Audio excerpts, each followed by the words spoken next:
Just sixth class చదువుకునే అబ్బాయి gaming app వల్ల 13,00,000 రూపీస్ డబ్బులు పోగొట్టుకున్నాడు.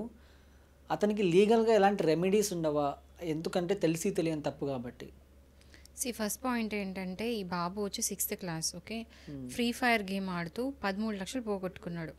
సో ఆ అమౌంట్ కూడా ఎక్కడి నుంచి వచ్చిందంటే వాళ్ళ ఫాదర్ ఏదో ప్రాపర్టీ అమ్మితే అక్కడి నుంచి అమౌంట్ వస్తే ఆ అమౌంట్ మొత్తం కూడా ఈ ఫ్రీ ఫైర్కి యూజ్ చేసిండు. అయినా కూడా వాళ్ళ ఫాదర్ ఏమనలేదంట. హ్మ్. సరే పోతే పోనీ, ఎందుకంటే ఇప్పుడున్న జనరేషన్ కూడా అలానే ఉన్నారు కాబట్టి వాళ్ళ ఫాదర్ కూడా పాజిటివ్గా తీసుకొని సరే పోతే పోనీలే ఏం కాదు అని చెప్పిన తర్వాత బాబు ట్యూషన్ టీచర్ దగ్గరికి వెళ్తే ట్యూషన్ టీచర్ మాత్రం మందలించినట్టు అంత డబ్బులు ఎట్లా పోగొట్టుకుంటూ అది ఇది అని చెప్పేసి కొన్ని మాటలు అనేసరికి మేబీ ఆ బాబు చాలా స్ట్రెస్ అయిపోయి సూసైడ్ అటెంప్ట్ చేసిండు. బట్ ఇక్కడ ఏంటంటే ఈ మధ్యలో ఈ ఫ్రీ ఫైర్ ఈ గేమ్స్ ఆడడం ఒక కామన్ థింగ్ అయిపోయింది.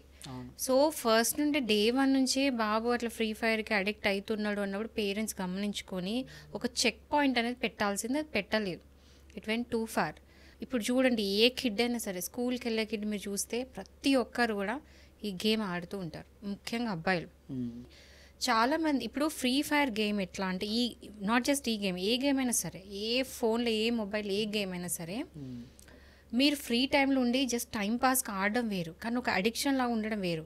అండ్ పెద్దవాళ్ళు అడల్ట్స్ అంటే తీసుకునే విధానం వేరే ఉంటుంది. బట్ చిన్నపిల్లలకి ఏదైనా అడిక్ట్ అయితే వాళ్ళందు నుంచి బయటికి రావడం చాలా కష్టం. ముఖ్యంగా గేమింగ్ అనేది అడిక్షన్ లాంటిదే. అందులో నుంచి బయట అవ్వడం వెరీ వెరీ అంటే చాలా కష్టం అది. సో వెరీ మచ్ ట్రబుల్సమ్ అది. అందుకని పిల్లలు ఆడేటప్పుడు కూడా పేరెంట్స్ చూసుకుంటూ ఉండాలి.